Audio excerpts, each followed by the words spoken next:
Instagram തുറന്നാൽ ആദ്യം കാണുന്നത് ചൂടുള്ള ബിരിയാണിയുടെ റീലാണോ? ഇഷ്ടമുള്ള ഭക്ഷണം വളരെ എളുപ്പത്തിൽ ഫ്രഷായി തയ്യാറാക്കപ്പെടുന്നത് കാണാൻ മിക്കവർക്കും ഇഷ്ടമാണ്. എന്നാൽ സ്ക്രീനിൽ കണ്ട ആ ക്രിസ്പി ഫ്രൈഡ് ചിക്കൻ ഉണ്ടാക്കുന്നത് കണ്ടയുടൻ അത് കഴിക്കണമെന്ന് ഭ്രാന്തമായി തോന്നാറുണ്ടോ? എങ്കിൽ സൂക്ഷിക്കുക, ഈ ശീലം വെറും ആഗ്രഹമല്ല. ഇത്തരത്തിൽ ഫുഡ് റീലുകൾ കാണുന്നത് ഭക്ഷണത്തോടുള്ള ആസക്തി വർദ്ധിപ്പിക്കുമെന്നാണ് പഠനങ്ങൾ പറയുന്നത്. ഫുഡ് റീലുകൾ കാണുമ്പോൾ നമ്മുടെ തലച്ചോറിൽ ഡോപ്പമിൻ ഉൽപ്പാദിപ്പിക്കപ്പെടുന്നു. ജങ്ക് ഫുഡുകൾ തുടർച്ചയായി സ്ക്രീനിൽ കാണുമ്പോൾ ഈ ഡോപ്പമിൻ സിസ്റ്റം സജീവമാവുകയും അത് മനസ്സിന് പെട്ടെന്നൊരു സന്തോഷം നൽകുകയും ചെയ്യും. അതുകൊണ്ട് തന്നെ സ്ക്രീനിൽ കണ്ട ഭക്ഷണത്തോട് കടുത്ത ആകർഷണം തോന്നുകയും അത് എത്രയും പെട്ടെന്ന് കഴിക്കണമെന്ന ആസക്തി ഉണ്ടാക്കുകയും ചെയ്യും. സത്യത്തിൽ ഭക്ഷണ ബ്രാൻഡുകൾ പോലും പരസ്യത്തിനായി പ്രേക്ഷകന്റെ ഈ വികാരത്തെയാണ് ഉപയോഗിക്കുന്നത്. പക്ഷെ ഇവിടെയാണ് ട്വിസ്റ്റ്. റീലുകളിൽ കാണുന്നത്ര രുചി യഥാർത്ഥത്തിൽ കഴിക്കുമ്പോൾ കിട്ടണമെന്നില്ല.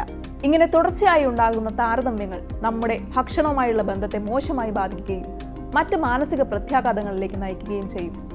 സമ്മർദ്ദം, വിഷാദം, അമിതമായ വിശപ്പ്, തളർച്ച തുടങ്ങിയ നെഗറ്റീവ് വികാരങ്ങൾ ഇത് കാരണം വർദ്ധിച്ചതായി പഠനങ്ങളിൽ തെളിഞ്ഞു.